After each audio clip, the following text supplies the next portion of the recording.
ಈ ಗಾದೆಯ ವಿಸ್ತರಣೆ ಹೀಗಿದೆ: ತಡವ ಮಾಡುವವನ ಗೊಡವೆ ಬೇಡ. ಈ ಗಾದೆಯು ತಾಳ್ಮೆ ಮತ್ತು ಸಕಾಲಿಕ ಕ್ರಿಯೆಯ ಮಹತ್ವವನ್ನು ಒತ್ತಿ ಹೇಳುತ್ತದೆ.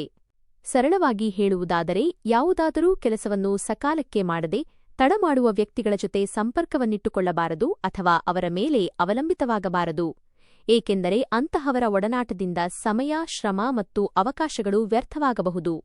ಗಾದೆಯ ಅರ್ಥವೇನೆಂದರೆ, ಸಮಯಕ್ಕೆ ಕೆಲಸ ಮಾಡದವರು ಯಾವ ಕೆಲಸ ಕೊಟ್ಟರೂ ಅದನ್ನು ಸಮಯಕ್ಕೆ ಸರಿಯಾಗಿ ಮುಗಿಸದೆ ಆಲಸ್ಯ ಮಾಡುವವರ ಜೊತೆ ಒಡನಾಟ ಇಟ್ಟುಕೊಂಡರೆ ನಮ್ಮ ಕೆಲಸಗಳು ಸಹ ವಿಳಂಬವಾಗುತ್ತವೆ.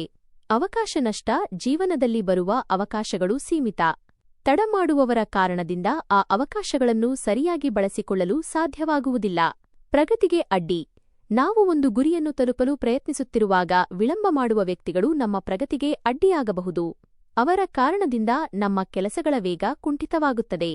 ಹಾಗಾಗಿ ಈ ಗಾದೆಯು ನಮ್ಮ ಕೆಲಸಗಳನ್ನು ಸಮಯಕ್ಕೆ ಸರಿಯಾಗಿ ಮಾಡಲು ಮತ್ತು ನಮ್ಮ ಗುರಿಗಳನ್ನು ತಲುಪಲು ಸಹಕರಿಸುವ ಜನರ ಜೊತೆ ಮಾತ್ರ ವ್ಯವಹಾರ ಇಟ್ಟುಕೊಳ್ಳಬೇಕೆಂದು ಸಲಹೆ ನೀಡುತ್ತದೆ. ಬೇರೆ ರೀತಿಯಲ್ಲಿ ಹೇಳುವುದಾದರೆ, ಸಮಯಪ್ರಜ್ಞೆ ಇಲ್ಲದವರ ಸಹವಾಸದಿಂದ ದೂರವಿರಿ ಎಂಬುದು ಇದರ ಅಂತರಾರ್ಥ.